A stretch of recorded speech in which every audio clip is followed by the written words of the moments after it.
السلام علیکم. فورڈس new Jersey سے نظر چوہان آپ کے ساتھ رابطے میں. 2-3 باتیں پہلے میں کر دوں کہ ایک تو میں 5 منٹ سے زیادہ بھی لوگ نہیں کر سکتا، ڈیلی میں کرتا ہوں. اوکے.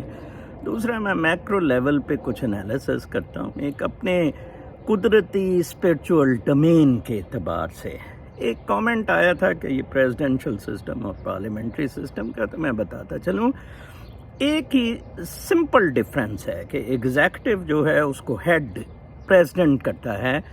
کسی حد تک پریزیڈنٹ ہیڈ کر رہا ہے ان پارلیمنٹری سسٹم آلسو، لیکن ایز ٹیٹولر بادشاہ کی طرح سے. ادھر باقاعدہ طور پہ ہیڈ کر رہا ہے. کانگریس ہے جو لیجسلیشن کے لیے ہے، پھر جوڈیشری ہے. تینوں الگ الگ ہیں بالکل ڈومین. جوڈیشری انٹرپریٹ کرتی ہے. ہاں، پاکستان میں بھی پریزیڈنشل سسٹم ہونا چاہیے، جیسے کہ ملٹری ڈکٹیٹر ہمیشہ لوڈ پریزیڈنشل سسٹم. دوسری بات کرتے ہیں کہ آج عمران خان نے جو پریس کانفرنس کی ہے، پریس کانفرنس تو نہیں، کچھ یوٹیوبر جرنلسٹ کو بلا کے بتایا ہے.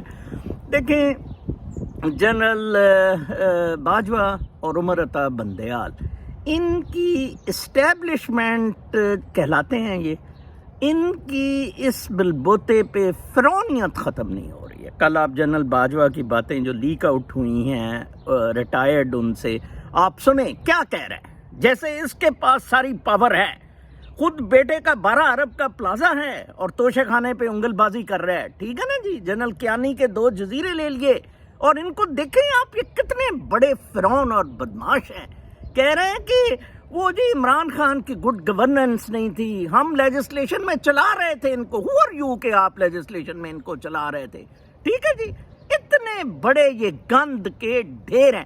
پھر وہ سولو فلائٹ پہ چلا گیا. سولو فلائٹ پہ تو نواز گھانڈا گیا، جس نے پہلے سپریم کورٹ پہ حملہ کیا، چیف جسٹس سجاد شاہ کو اتارا، اور اس کے بعد جناب صاحب اس نے جہانگیر کرامت کو بھی بوٹ آؤٹ کیا. پھر آپ کدھر تھے؟ پھر اس نے اسٹیبلشمنٹ ہی اپنی بنا لی. اب آج عمران اسٹیبلشمنٹ کے خلاف ہے اور اپنی اسٹیبلشمنٹ بنانا چاہتا ہے، تو آپ کو بڑی تکلیف اٹھ رہی ہے. ادھر امریکہ میں دیکھ لیں، امریکہ جہاں یہ بہت احتجاج کل ہوا ہے یہاں اس امپورٹڈ حکومت کے خلاف، اور امریکیوں میں یہ بڑی سینس پریویل کر رہی ہیں. یہاں میرا middle class, upper middle class, ان سے بہت زیادہ امریکہ میں انٹریکشن ہے. ان کے انٹلیکچوئل گروپس، ان کے سوشل میڈیا ایکٹیوسٹ سے، ان سب کا یہ مشترکہ تھنکنگ تھی کہ yes, establishment brought Biden for some agenda. اور بائیڈن آج اسی طرح اپولوجیٹک ہے جس طرح شہباز شریف ہے.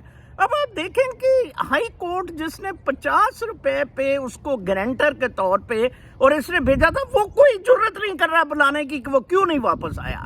نمبر 2، کوئی جرت نہیں کر رہا ہے آج سپریم کورٹ کی اس بینچ کو بلانا چاہیے تھا کہ کم آن شہباز شریف، آپ سے تو کیبنٹ نہیں بنی.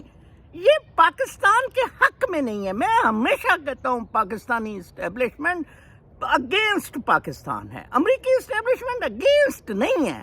اس کے کچھ انٹرسٹ ہیں، کچھ بیلنسنگ فیکٹرز ہیں، کچھ ان کے تھنک ٹینکس کہتے ہیں، جیسے وہ انڈین کو وائس پریزیڈنٹ لائے، جیسے انہوں نے کچھ ایکٹیویٹیز ایک بلیک سپریم کورٹ میں بھیجی ہے، فیمیل جج، انہوں نے کچھ بیلنسنگ ایکٹس کرنے ہوتے ہیں. پھر ٹرمپ آ جائے گا پبلک سپورٹ سے. ٹرمپ کو تو گیگ کیا ہوا ہے.